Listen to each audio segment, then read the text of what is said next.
everybody, Homer Simpson here, and welcome to my awesome YouTube channel, Finance. Before we start talking about money and stuff, make sure you hit that subscribe button and ring the bell. It helps my channel grow, which means more videos, more donuts, more stuff for me.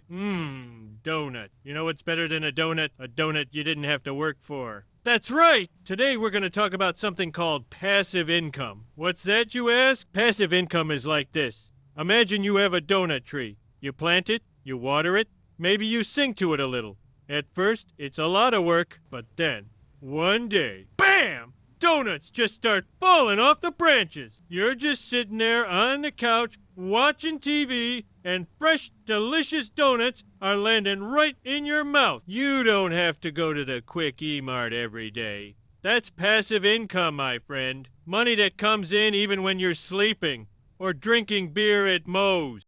So, how do you get these magical donut trees? Well, there are a few ways. One way is real estate. It's like buying another couch and renting it out to Millhouse. He pays you every month to sit on it. Or you could buy a whole house. Maybe Flanders Place, if he ever moves. Every month, you get a check. It's like a little paper donut showing up in your mailbox. Then there's the stock market. Ooh, scary word, I know. But it's simple. It's like buying a tiny piece of the Duff Beer Brewery. When they sell a lot of beer and make a ton of money, they give you a little piece of the profit. They call it, trying to remember, divvy doodles. Yeah, divvy doodles. Little bits of money just appear in your account, all because you own a piece of the beer magic. No! I almost forgot the easy stuff. You can just lend your money to someone, like the government or a bank. It's like spotting Mo $20. He promises to pay you back $22 later. It's not a lot, but it's safer than Bart with a slingshot. A nice steady trickle of beer money. Now,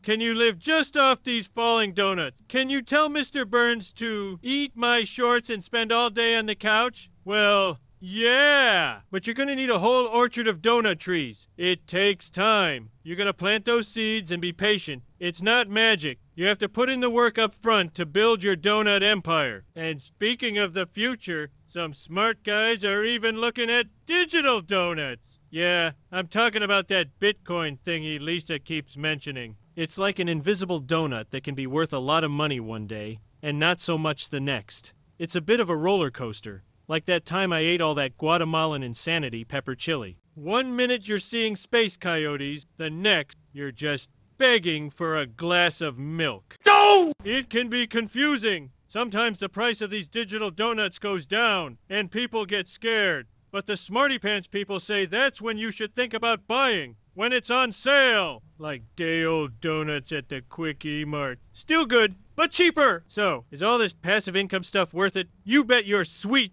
donut it is. Getting money every month without having to sit at that console at the power plant? That's freedom. The freedom to choose. The freedom to travel. The freedom to buy that giant novelty hat you've always wanted. But be careful. If someone promises you an infinite donut tree with no work and no risk, it's probably a scam. It's like when that monorail guy came to town. Sounded great, but all we got was a lousy song and a broken down train. There's always some risk. Passive income is about planting your trees today so the donuts can fall tomorrow. It's about building a future where you're the boss of your own time. Invest today, so tomorrow you can buy more donuts.